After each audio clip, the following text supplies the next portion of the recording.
Terjemah Tafsir Al-Marogi Jilid 1 halaman 187. Surat Al-Baqarah ayat ke-47 sampai 48. A'udzu billahi minasyaitonir rajim. Ya bani Israil azkuru ni'mati allati an'amtu alaikum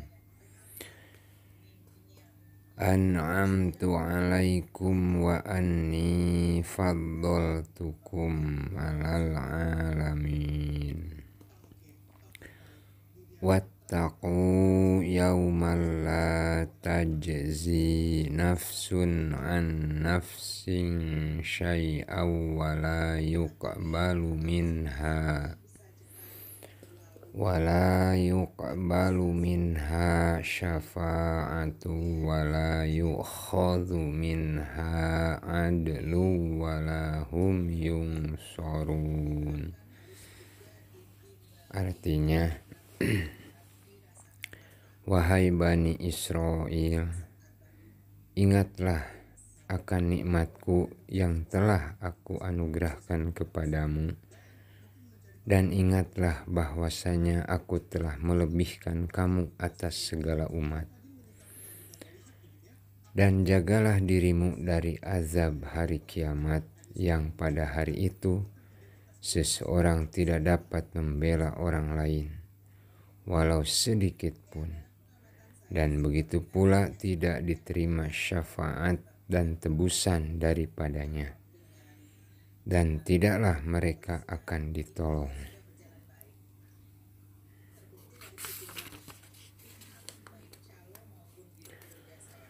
Pengertian secara umum, Allah Subhanahu wa Ta'ala mengulangi peringatannya kepada kaum Yahudi agar ingat kepada nikmat-nikmat yang Allah limpahkan kepada mereka, sebab kehilapan mereka terhadap sesuatu yang seharusnya disyukuri sudah melampaui batas kewajaran.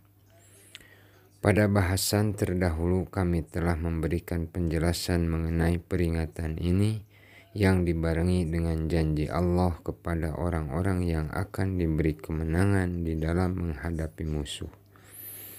Dan Allah menjanjikan kepada mereka sebuah tanah air yang terletak di Baitul Maqdis. Di dalam ayat ini Allah memperingatkan mereka dengan menyertakan ancaman agar mereka takut kepada siksaan Allah di suatu hari yang sangat menakutkan. Ketika itu seorang tidak bisa berbuat sesuatu kepada yang lainnya. Jadi seakan-akan dikatakan kepada mereka bahwa jika kalian tidak taat kepada Allah atas nikmat-nikmat yang dilimpahkan,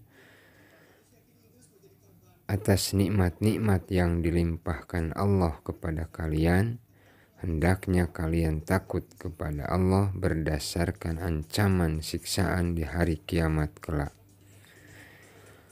Pengertian ayat ini mengandung ancaman sangat pedas, di samping sebagai bukti betapa kerasnya hari mereka di saat menolak kebenaran.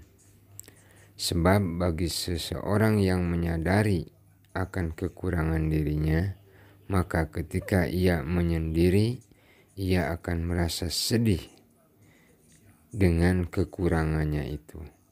Dengan sendirinya ia tidak akan mengulangi perbuatan negatifnya karena dirinya tidak bersedia ternoda oleh kesalahan yang telah diperbuat. Penjelasan ya bani Israil azkuru ni'mati allati an'amtu alaikum.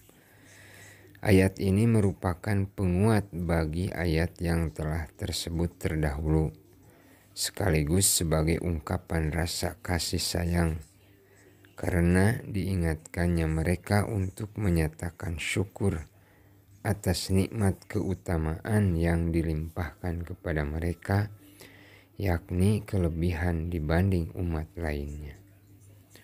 wa anni faddaltukum 'alal alamin. Kami telah memberi kalian keutamaan dan kelebihan dibanding umat lainnya. Sekalipun umat yang mempunyai peradaban dan kebudayaan seperti bangsa Mesir kuno dan penduduk asli Baitul Maqdis. Allah menyeru mereka dengan menggunakan istilah ayah, yang merupakan kebanggaan dan selalu disanjung. Kemudian Allah menyebutkan nikmat dan keutamaan yang dilimpahkan kepada mereka secara keseluruhan. Kemudian Allah menyebutkan nikmat dan keutamaan yang dilimpahkan kepada mereka secara keseluruhan. Kemudian Allah memperingatkan kepada mereka bahwa keutamaan yang mereka peroleh itu karena berpegangnya mereka terhadap keutamaan dan meninggalkan hal-hal yang rendah.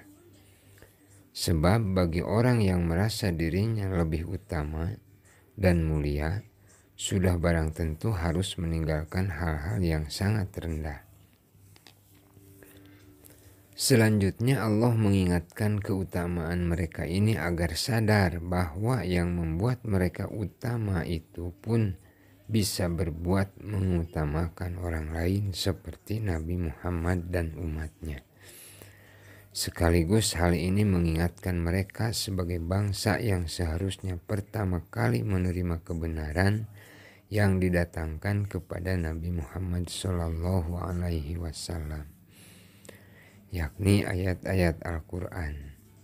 Sebab orang yang telah mendapatkan keutamaan seharusnya lebih dahulu menerima hal-hal yang utama daripada orang yang sesudahnya.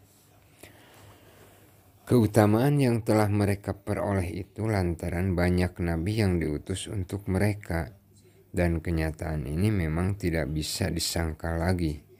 Tetapi bukan berarti setiap individu mereka merasa lebih utama dibanding bangsa lainnya. Karena individu dari suatu bangsa yang kemungkinan tidak seutama mereka, tetapi justru lebih utama dibanding mereka. Hal ini dikarenakan mereka Yahudi menyeleweng dan tidak mengakui kebenaran. Mereka meninggalkan sunnah Nabi yang justru diambil sebagai petunjuk oleh bangsa lainnya. Dan jika keutamaan ini karena dekatnya mereka kepada Allah dengan mengikuti syariat-syariatnya, hal ini hanya bisa kita jumpai di kalangan para nabi dan orang-orang yang mengikuti jejak mereka secara baik. Keutamaan ini tentunya akan bernilai lestari selama mereka tetap berpegangan pada petunjuk dan terus menempuh jalan yang bisa menyebabkan mereka berhak mendapatkan keutamaan. Wattaqu yawman la tajzi nafsun an nafsin syai'a. Takutlah kalian kepada suatu hari ketika akan terjadi bermacam kesusahan yang tidak ada kemampuan bagi kalian untuk menolaknya. Kalian tak bisa minta tolong kepada siapapun kecuali jika kalian mau bertakwa kepada Allah, baik dalam keadaan terang-terang ataupun sembunyi-sembunyi. Ketika itu seseorang tak bisa memikul dosa dan amal baik yang dilakukan oleh orang lain. Sebagaimana firman Allah di dalam Quran surat Al-An'am ayat ke-164. A'udzu billahi minasyaitonir rajim. Wala taziru waziratu wizra ukhra. Dan seorang yang berdosa tidak akan memikul dosa orang lain.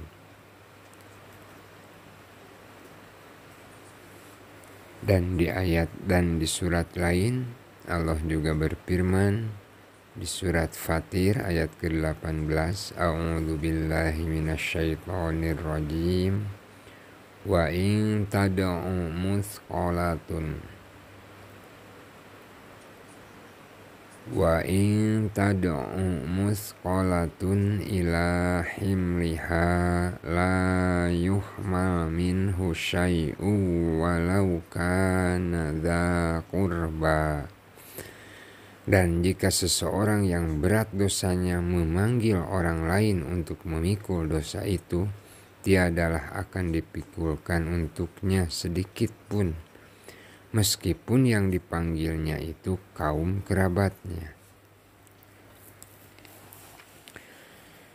Di surat Abasa Allah juga berfirman di ayat ke-34 sampai 36,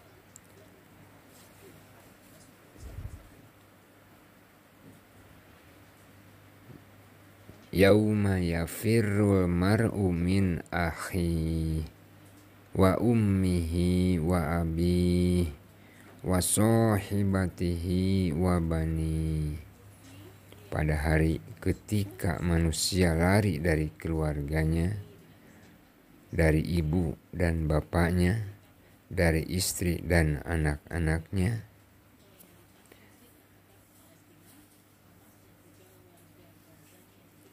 juga firman Allah di surat Asy-Syu'ara ayat ke-88 sampai 89, Yauma la yanfa'u malu wala banun illa man atallaha biqalbin salim.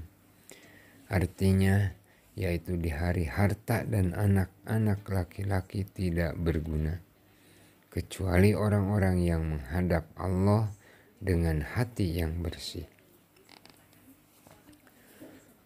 Wala yuqbalu minha syafa'atun. Artinya pada hari itu jika ada seseorang yang memberi syafaat, maka syafaatnya itu akan ditolak. Wala yu'khadhu minha adlun.